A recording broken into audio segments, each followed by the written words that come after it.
피를 썩지 않게 하는 비결은 반대 생활을 실천하는 것입니다. 사람이 죽는 원인을 먼저 논하고 죽지 않는 비결을 과학적으로 논합니다. 이번에 일본 가서 죽지 않는 비결을 과학적으로 논한다고 하니까 듣기도 전에 코웃음 치는 사람이 있는데, 과학적으로 죽지 않는 비결을 논하는 고로 반론을 제기하는 자가 있을 수가 없습니다. 원래 우리의 조상이 죽지 않았을 뿐만 아니라 행복을 누려봤으며 죽지 않았다는 증거가 인간의 마음속에 있다는 것을 이 사람이 과학적으로 논하는 것입니다. 죽기 싫어하는 마음이 일어나는 것은 과거에 조성된 경험에 의한 것. 사람마다 죽기를 싫어하는 마음이 있는 것은 죽지 않는 세계에서 죽지 않는 경험을 해봤던 고로 죽지 않으려는 욕구가 자동적으로 일어나는 것이지, 죽지 않는 경험을 해보지도 않았는데 죽지 않으려는 욕망이 자동적으로 일어날 수가 없다는 것입니다. 인간의 심리학적으로 그렇다는 것입니다. 사람의 마음이라는 것은 경험에 의해서 그 마음이 조성되고, 경험에 의해서 좋고 나쁜 것을 분별할 수 있는 마음이 나오는 것입니다. 그래서 안 죽는 세상에서 영원 무궁토록 죽지 않고 살아본 경험을 해보니까 안 죽는 세상이 행복했고, 안 죽는 세상이 말할 수 없이 즐겁고 기뻤던 고로 죽기 싫어하는 욕망이 나오는 것이지, 죽지 않는 세상을 살아보지도 않았는데 죽기 싫어하는 마음이 우발적으로 일어난다는 것은 있을 수가 없는 것입니다. 그런 고로 우리 인간의 조상 아담과 해와 하나님이 죽지 않는 세상에서 영원 무궁토록 행복과 쾌락을 누리면서 살았으므로 그 경험이 우리 후손들 몸속에 흐르고 있습니다. 우리 후손들 몸속에 흐르고 있는 조상의 피가 우리 후손들 속에서 작용을 하고 있는 고로 죽기 싫어하는 마음이 있으며, 또한 행복을 추구하는 마음이 있는 것입니다.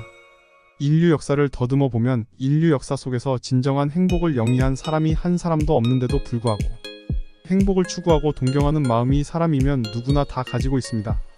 사람이면 다 가지고 있다는 것은 바로 사람들은 다 죽지 않는 세계를 살아본 사람의 후손이라는 것입니다. 사람은 왜 죽는 것일까? 사람이 죽는 것은 한마디로 피가 썩음으로 말미암아 죽는 것입니다. 피는 왜 썩을까? 피가 썩는 것은 욕심을 부리기 때문입니다.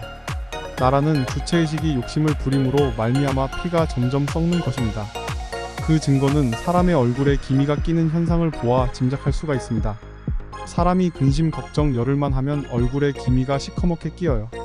왜 그러냐 하면 근심 걱정하는 마음은 욕심대로 되지 않는 일을 되게끔 욕심 부리는 마음이 근심 걱정이죠.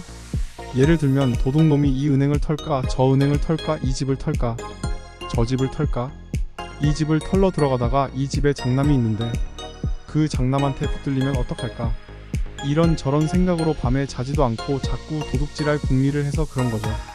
이 울타리를 넘어가는 게 나을까, 넘어가다가 떨어지는 소리를 듣고 붙잡히면 어떡할까, 이런 생각하는 게 전부 근심 걱정이죠. 욕심 중에 욕심이죠. 그러니까 근심 걱정이 욕심 중에 욕심입니다. 그래서 나라는 주체의식이 욕심 부릴 때마다 생명의 근간이 되는 피가 썩음으로 말미암아 썩은 피가 점점 많아져서 눈 부위에 시커멓게 끼는 것이 기미입니다. 또한 썩은 피 속에서 병균이 발생되고, 발생된 병균이 썩은 피 속에서 번식을 하는 고로 병에 걸려서 사람이 결국 죽게 되는 것입니다. 그런 고로 나라는 주체의식이 욕심만 부리면 피가 썩는데, 한 평생 사는 동안 욕심을 10번 정도밖에 안 부리죠. 욕심을 하루에도 10번 아니라 100번도 부리는 사람이 있죠. 욕심은 식욕도 정욕도 명예욕도 욕심이요, 탐욕도 뭐든지 갖고 싶어하는 것도 욕심입니다. 욕심을 부리지 않는 방법. 그래서 사람이 욕심만 부리면 피가 썩는데, 세상을 살아가노라면 어떻게 욕심을 안 부리고 삽니까? 질문하는 사람도 있는데 내가 하고 싶은 욕심에 따라 움직이지 않으면 되는 것입니다. 예를 들면 밥이 꼭 먹고 싶어야 먹는 사람은 없죠? 이 사람은 어려서부터 먹고 싶으면 안 먹는 반대 생활을 했습니다. 이 사람은 반대 생활을 해서 여러분들보다 더 건강합니다.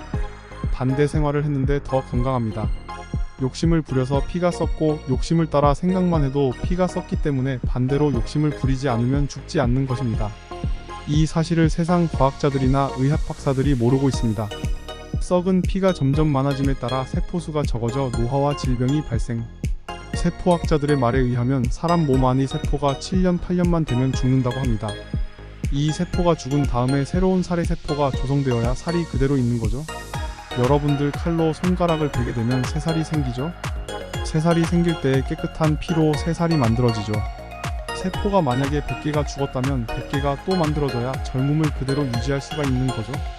젊음을 유지하려면 100개의 세포가 죽었으면 100개의 세포가 또 만들어지면 계속해서 100살 아니라 1000살까지라도 젊음을 그대로 유지할 수가 있는데 사람이 왜 늙느냐 하면 바로 100개의 세포가 죽었는데 안 썩은 피의 양이 점점 줄어드니까 재조성되는 세포의 숫자가 점점 줄어들기 때문입니다. 100개의 세포가 죽었는데 70개밖에 안 만들어지면 30개 미달되어 노화 현상이 일어납니다. 노화 현상이 일어나니까 노인네들 검버섯이 생기고 주름살이 생기는 것입니다. 안 썩은 피로서는 세포가 조성이 안 되니까 썩은 피로서 땜질을 하게 되니까 검버섯 같은 것이 생기는 것입니다. 신경통이 왜 생기는지 아세요? 신경통이 왜 생기는지 의학 박사, 과학자들이 모릅니다. 사람의 혈관을 타고 죽은 작은 핏덩이가 돌아다니다가 약한 부분에 가서 걸리게 되면 쑤시고 아픈 것입니다. 그것이 날이 흐리거나 비가 오거나 밤이 되면 더 아픕니다.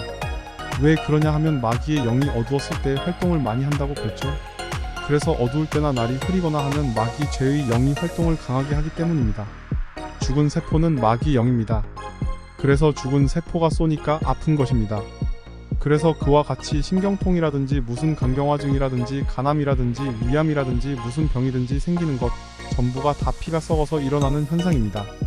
이것을 과학적으로 설명을 하려니까 피가 썩어서 사람이 죽어간다는 것을 이 사람이 설명하고 있는데 이것이 이 사람이 꾸며낸 논리야, 과학적인 학설이야? 과학적인 학설이죠. 만약에 피만 안 썩는다면 사람이 늙지 않고 병도 안 걸리고 죽지도 않습니다. 그런 거로 안 죽는 비결은 죽는 학설을 먼저 확실히 알고 안 죽는 학설을 논할 수가 있는 것입니다. 위와 같이 이 사람이 죽는 원인을 인류 역사상 처음으로 확실하게 밝히는 것입니다.